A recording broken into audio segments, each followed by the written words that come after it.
Welcome to The Impossible Shift, the podcast where we explore how small shifts in perception can create extraordinary transformation.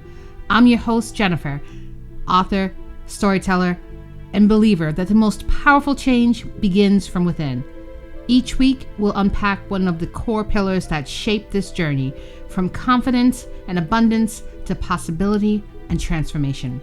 Together, we'll uncover how seeing yourself differently can open doors you once thought were impossible.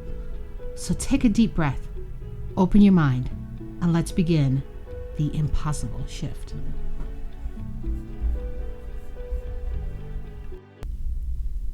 There was a time when I grieved my old self, the mean girl. She was strong. Or at least she felt strong based on what I believe strength was back then. She kept people at a distance. She protected me. She didn't let others get too close, and in some ways, that felt safe. So when she began to fade and I started becoming someone different, I wasn't sure I'd made the right choice. I was afraid.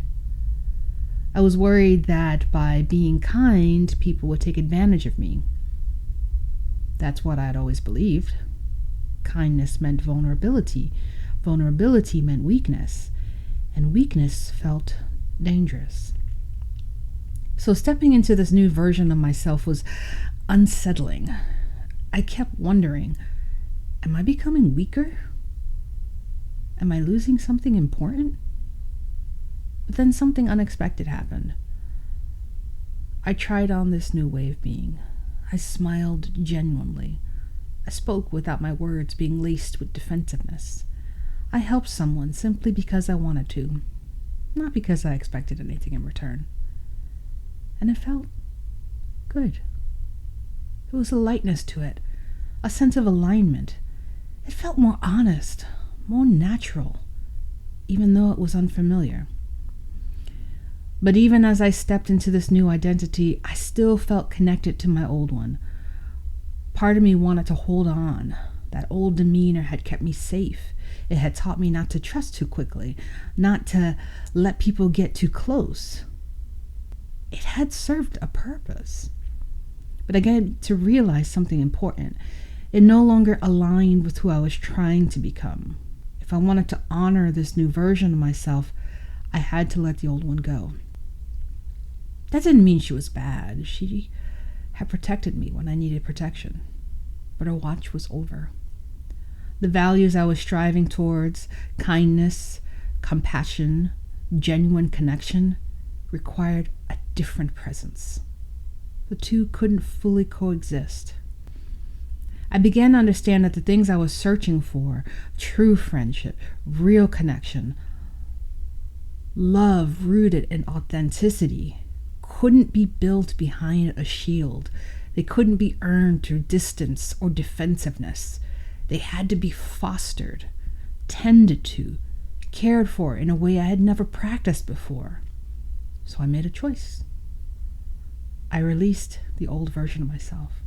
I thanked her for what she had done and allowed the new version to take her place. It wasn't easy. Transformation rarely is. It was filled with doubt and struggle. Slowly, I began to see the results. My relationships deepened. My interactions felt more genuine. And I realized I wasn't becoming weaker. I was becoming more aligned. Sometimes the impossible shift isn't adding something new. Sometimes it's letting go of what no longer serves you. Because change isn't easy. But change is possible. Thank you for joining me on The Impossible Shift. Remember, the world mirrors what you believe about yourself. As you explore these pillars, notice how even the smallest perceptual change can create a ripple in every area of your life. You already have everything you need to make the impossible possible.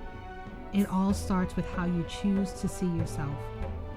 If this episode inspired you, share it with someone who's ready for their own shift. And until next time, keep believing in what's possible.